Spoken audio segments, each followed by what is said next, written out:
come to be a volunteer here? I was introduced by my friend Jessica to the rest area, and I hadn't slept in 3 or 4 days. And did you just start? No, I've been here for a little over a year. Year and 4 months. But she introduced me, and I stayed for a couple weeks, and then decided I wanted to be a member because I liked what the rest of me was doing. Yeah. Were you born here? Are you a Portland native? For the most part, yeah. I was, for my childhood, I was shuttled between here and Nome, Alaska. Oh. And HIV. And I still can't afford my medication. Like I was saying. Yeah, exactly. So does Even with insurance. Yeah. My medication is like $60 for like 3 days of pills. Wow. Oh, wow. I couldn't afford that either. It's really expensive, and it's unfortunate because my health is in decline every day that I'm not. Yeah. Sure. And then somebody with a sore throat can look at me the wrong way, and I come down with death. It's bad. Yeah. I'm only exaggerating about this much. Right. So I'm looking for work. Yeah. And R2D tells that a lot. Because I'm in my own private tent and not sleeping with a bunch of... 2011, fall of 2011 in Colorado, when I got out of high school, to about July of 2012. And me and my fiance were living in subsidized housing with his mother and sister, and she had passed away February of 2012. Really? And we got kicked out of our subsidized housing because she was head of household, so it wasn't our house really. And we were, we were without a place, but we lived with this father until about July. And they were moving, they were kind of getting kicked out of their place, so we're like, it's illegal to be homeless in Colorado, why don't we make new start somewhere else? Yeah. And we were, I was kind of reluctant over it at first, and we came here, and life's been 10 times better. I mean, you don't have to deal with family, well, to me, my family's kind of pain. Yeah. All families are, but my stepmother, she's just the biggest pain of mine. And we were homeless here for about, I think 7, 8 months, 10 months. Really? And we were working with TPI. We kept getting promised that we were going to get some sort of grant to get into housing, but they kept delaying it until spring of 2013. So we came here in December, we came to the rest area in December 2012, actually the day that we sued the city to could not consider it as a homeless camp, a legally open homeless camp. Yeah. We lived here about 6 months. Starting about August of 20. Starting about. Where's your white out? But anyways, starting about August, I'm like, well, I just can't stand up being in school. I can't stand up being in school. So I signed up too late for the fall term. Really? We were living here.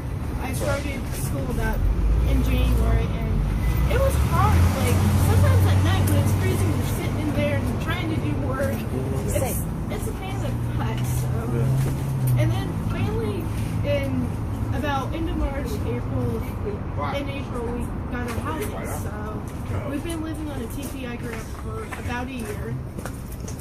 And now we've been on a bunch of waiting lists for subsidized housing. Now our subsidized housing finally came up. Me and my fiance are signing our lease on Friday, hopefully, oh, nice. But can't fully move until next week. How long have you been here? I don't live here. Oh. I'm kind of supported right now. I was living in Doogie Village for 3 years when I came into town. Yeah. I actually had a job the last 2 years here. That's good. What do you do? And I'm a Maverick, and I'm trying to change. I'm part of the movement that takes us here. Oh, okay. Have you ever seen Top Gun? Like the last 10 years. And in that time I've seen a lot of people end up in this situation and they think, I'll get a job in an apartment in no time, just gotta try really hard, and in a couple of weeks I'll be just back to normal. And then, like, that same time next year, that same person's like just, they're peeing on themselves, they're drunk all the time, they completely just. When you see people and you think, why do they do that? Like, the ones that are, like, really obviously in it for life. It's so hard to underestimate. It's so easy to completely give up. You know, just say, this is what's going to kill me. Sorry about him. I'm never going to get out of this, so I'm going to die. Just be careful with his buddy. His belly, because he got zooted. It's really sad, but it's really easy to get that way.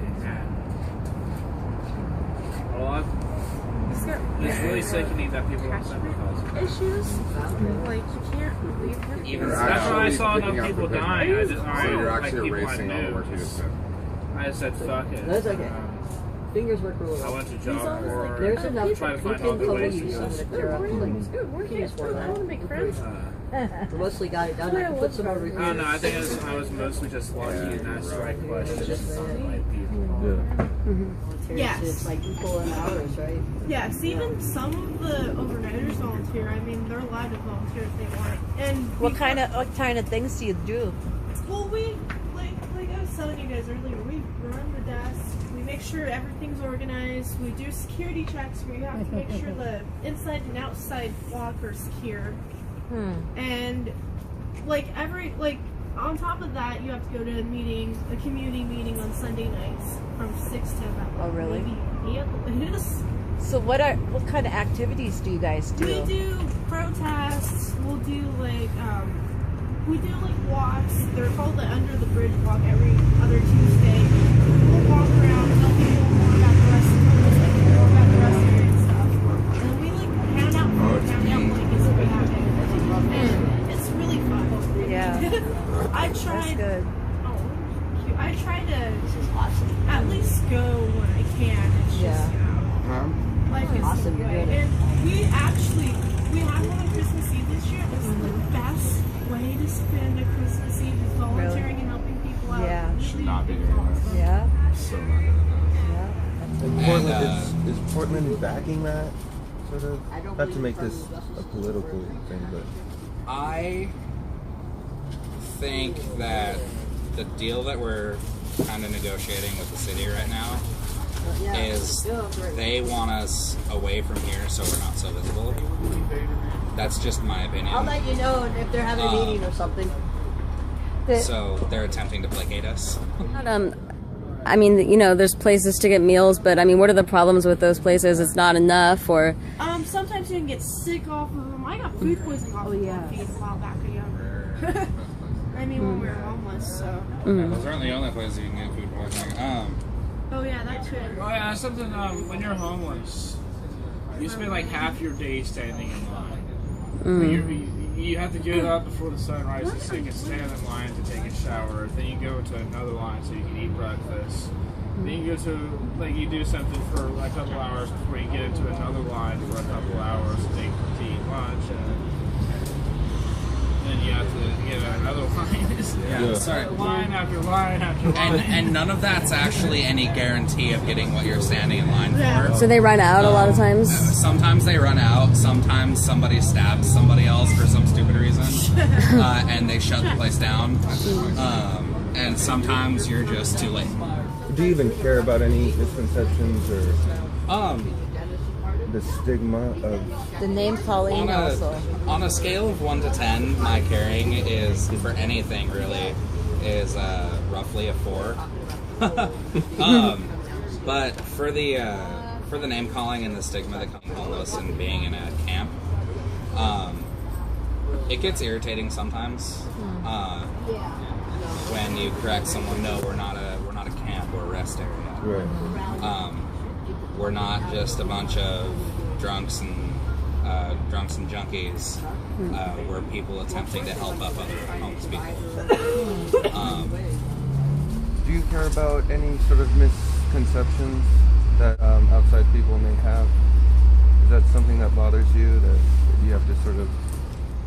It stopped bothering me. I've kind of accepted it. When I was selling street roots, I could feel it. I mean, you're just sitting there selling papers, but people will give you just eyes, you can feel it. Right. and not have any money to go in and have regular conversations like we do. People go have a coffee to go have conversations together. And we don't have that out Right. there. Yeah. So like the whole social situation is different. And this provides social ability. Like out on the streets, really hard to be social. Yeah. Yeah, it is. They kind of just write it off no matter what. It's just like, That's just kind of the way people deal with things. I mean, there's a really great YouTube somebody did about family members volunteered to go be homeless, dress up as homeless, and have their relatives walk by. yeah. Oh. Every wow. one of them didn't see their relatives who was on the Oh, street. Every really? single Wow. one. Yeah. And then they talked about it later. Real powerful video. Yeah. Yeah. You know, like so the experiment. It's like once you're homeless, you're kind of invisible. Stigma of being homeless. Well, at first I didn't like it, but then I came here and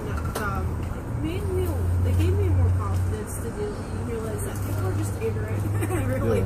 I mean, it's just either some people are absolutely like know about, you know, people, homeless people, and how they're not actually bad people like they think they are. Yeah, I think a lot of people just assume the But worst. most people are just completely ignorant. Yeah. Even I was when I was a kid. I mean, I wasn't mean or anything. Walk in, we saw a woman shooting up heroin. And this, wow. I can't believe she's doing that out in the open like that. It's like, yeah, she's doing it in her apartment like everyone else does.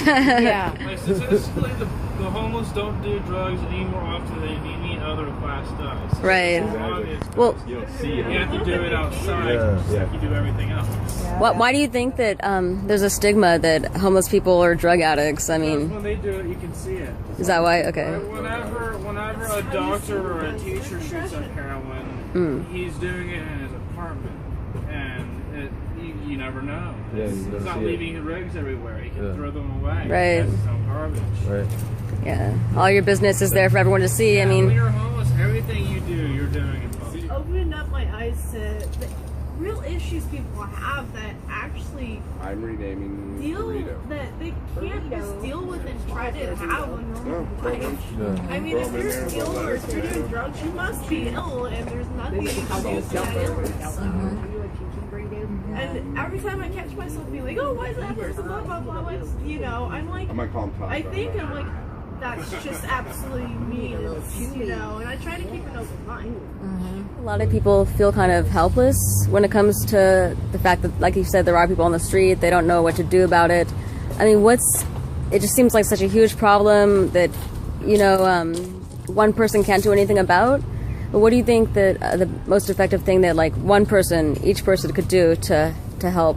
Talk to other house people. Talk about it. Get your feelings around it, wrapped around, because it is a big problem, and not going to be able to solve it by yourself. You're just not Right. going to be able to do it. It's a collective problem. Yeah. It's a problem that requires system change.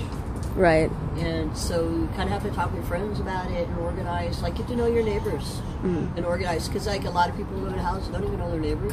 Right. How are Yeah. you going to do anything if you don't even know your neighbor? You can't even argue with your neighbor. That's true. You know, it's like how do you create positive relationship with your neighbors so you can actually start talking about difficult things.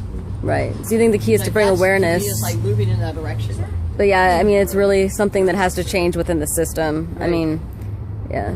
And then, get to know somebody who's homeless. Yeah. You know, it's like people come on down here, they can talk to a street vendor who's selling papers.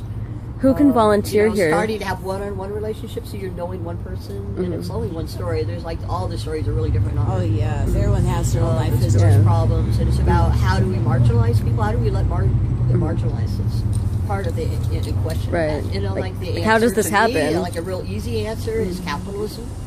Well, yeah. And capitalism feeds on fear. You know, it's like your example here. You're in a house, you're paying rent, and you're afraid of the streets. It's like, yeah, this is our answer to being afraid of the street. We do our own security. Oh yeah. So if you can like support and make another one of these in your neighborhood, that's awesome. That's what we really need to happen. Just having one of Right. these. And then talking to people. It's like hard. It's like you can't really come up and buy houses. I mean, people aren't rich enough. But you can Yeah. actually talk to each other, treat each other like human beings, and like make sure we're all fed and sheltered. Because I feel like that's the underlying problem.